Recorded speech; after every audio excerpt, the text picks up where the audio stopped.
नमस्कार दोस्तों, कौटिल्य बलरामपुर के ऑफिशियल यूट्यूब चैनल पर आपका स्वागत है। देखिए, यूपीपी की भारी वैकेंसी आने वाली है और इस बार ये मौका हाथ से ना चूके, इसके लिए ज़रूरी है कि आप रोज़ ही प्रश्नों का अभ्यास करें।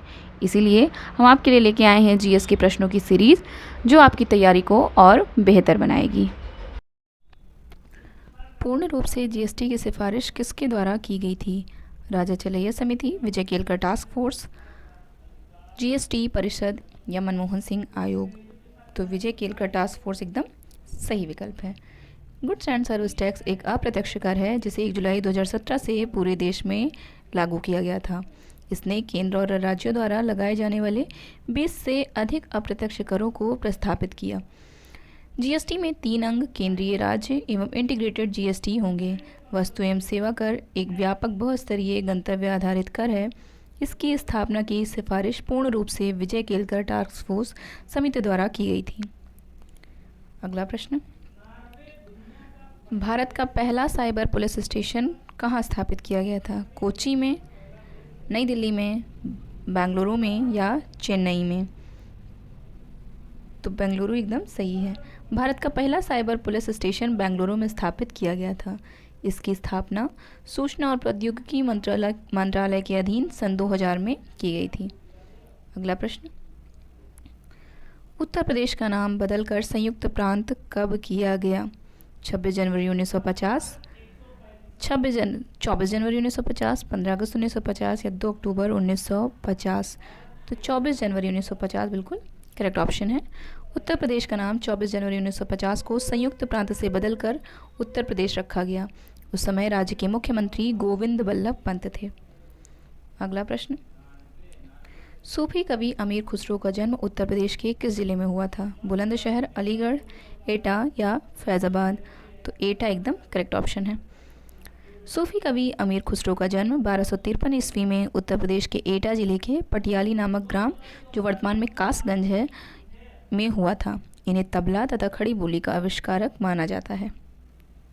अगला प्रश्न, बहू बेगम का मकबरा उत्तर प्रदेश के किस जिले में स्थित है? लखनऊ, आगरा, फतेहपुर सीकरी या फैजाबाद? तो इसका विकल्प फैजाबाद एकदम करेक्ट ऑप्शन है। बहू बेगम का मकबरा उत्तर प्रदेश के फैजाबाद जिले में स्थित है। इसका निर्माण शुजा-उद-दौला ने अपनी प्रिय बेगम अंजुमन जोहरा बानो उर्फ बहू बेगम की याद में करवाया था। अगला प्रश्न,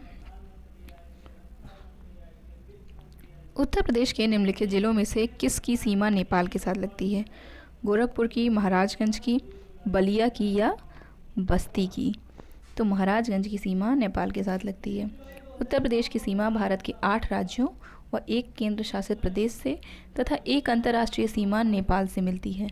उत्तर प्रदेश के महाराजगंज जिले की सीमा नेपाल के साथ लगती है। अगला प्रश्न, निम्नलिखित में से कौन से सिख गुरु ने 1699 ईस्वी में खालसा पंथ की स्थापना की थी? खालसा निष्ठावान समुदाय है जिसमें अपने विश्वास के दृश्य प्रतीकों को पहनते हैं और योद्धाओं की तरह प्रशिक्षित हुआ है ये पंथ। गुरु तेग बहादुर, गुरु गोविंद सिंह, गुरु हरकृष्ण या गुरु गोविंद सिंह? ये दूसरा विकल्प, इसमें दूसरा और चौथा एक ही हो गया है। इसमें एक विकल्प गुरु हरगोविंद है। ठीक, तो इस हिसाब से चौथा इसमें बिल्कुल सही है, गुरु गोविंद सिंह। ये हरगोविंद है, तो हरगोविंद ने नहीं की थी, गुरु गोविंद सिंह ने की थी। सिख गुरु गोविंद सिंह द्वारा 1699 में खालसा पंथ की स्थापना की गई थी। खालसा सिख धर्म के विधिवत दीक्षा प्राप्त अनुयायियों का एक समूह है। अगला प्रश्न, किस सिख गुरु ने सिख विवाह समारोह की शुरुआत आनंद कारज के नाम से की थी? गुरु नानक देव, गुरु अमरदास, गुरु गोविंद सिंह या गुरु रामदास? तो गुरु अमरदास बिल्कुल करेक्ट ऑप्शन है।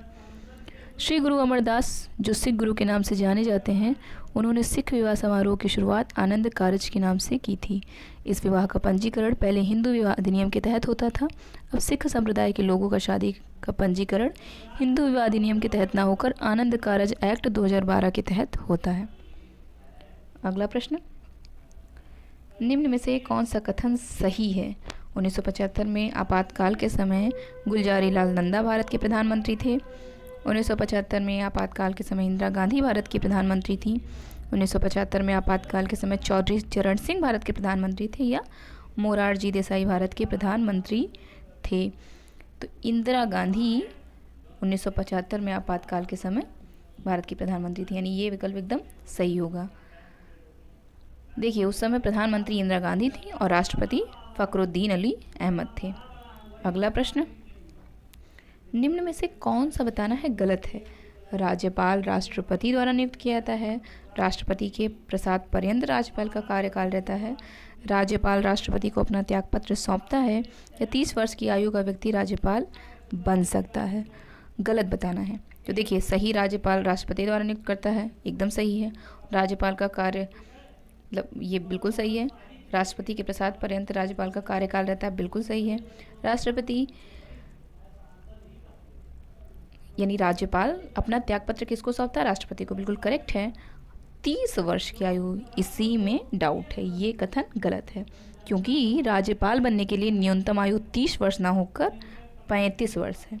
ठीक, और अन्य दिए गए विकल्पों में सारा जितना दिया हुआ है सब सही है। राज्य की कार्यपालिका का प्रमुख अंग जो है राज्यपाल होता है। अगला प्रश्न, निम्न में से कौन सा सही है बताना है? जाकिर हुसैन भारत के पहले मुस्लिम राष्ट्रपति थे, मोहम्मद हिदायतुल्लाह भारत के पहले मुस्लिम राष्ट्रपति थे, फखरुद्दीन अली अहमद भारत के पहले मुस्लिम राष्ट्रपति थे, या एपीजे अब्दुल कलाम भारत के पहले मुस्लिम राष्ट्रपति थे? तो जाकिर हुसैन एकदम करेक्ट, ये सही है। भारत के पहले मुस्लिम राष्ट्रपति डॉक्टर जाकिर हुसैन थे। उनका कार्यकाल 1967 से 1969 तक था। उसके बाद फखरुद्दीन अली अहमद दूसरे मुस्लिम राष्ट्रपति थे तथा एपीजे अब्दुल कलाम तीसरे मुस्लिम राष्ट्रपति थे। अगला प्रश्न, निम्नलिखित में से कौन सी जॉर्डन की राजधानी है? जर्ग, इरबिड, सॉल्ट या अम्मान? तो इसमें डी एकदम करेक्ट ऑप्शन है। जॉर्डन की राजधानी अम्मान है और यहाँ की मुद्रा दिनार है। ठीक, अगला प्रश्न, निम्नलिखित में से कौन सी मंगोलिया की मुद्रा है? लियू, तुगरीक, क्यात या मेटिकल? तो तुगरीक एकदम करेक्ट ऑप्शन है। मंगोलिया की राजधानी उलान बटोर है तथा वहाँ की मुद्रा का नाम तुगरीक है। अगला प्रश्न, निम्नलिखित दक्षिणी अमेरिकी राष्ट्र में से किसमें दक्षिणी अमेरिका क्षेत्र का सबसे बड़ा वन क्षेत्र है? गुयाना, ब्राज़ील, कोलंबिया या इक्वाडोर? तो इसमें विकल्प ब्राज़ील एकदम सही है। दिए गए देशों में सभी देश जो हैं दक्षिणी अमेरिकी महाद्वीप के हैं। इन सभी देशों में सबसे बड़ा वन क्षेत्र वाला देश ब्राज़ील है। इसकी राजधानी ब्राज़ीलिया है। यहाँ की अनुकूल जलवायु के कारण साल भर पर्याप्त वर्षा होती है तथा यहाँ उष्णकटिबंधीय सदाबहार वनों की मात्रा ज़्यादा पाई जाती है। जैव विविधता की दृष्टि से सभी महाद्वीपों में दक्षिणी अमेरिका सबसे अव्वल है। अगला प्रश्न, निम्नलिखित में से प्रायद्वीपीय, ये थोड़ा सा मिसप्रिंट है, प्रायद्वीपीय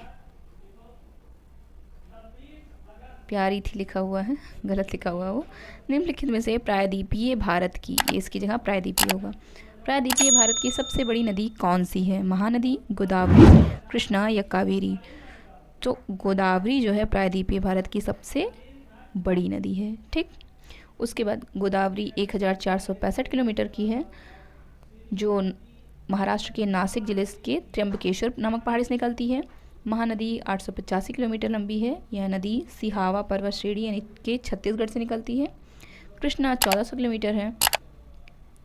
ये नदी महाबलेश्वर चोटी से निकलती है। और कावेरी 765 किलोमीटर।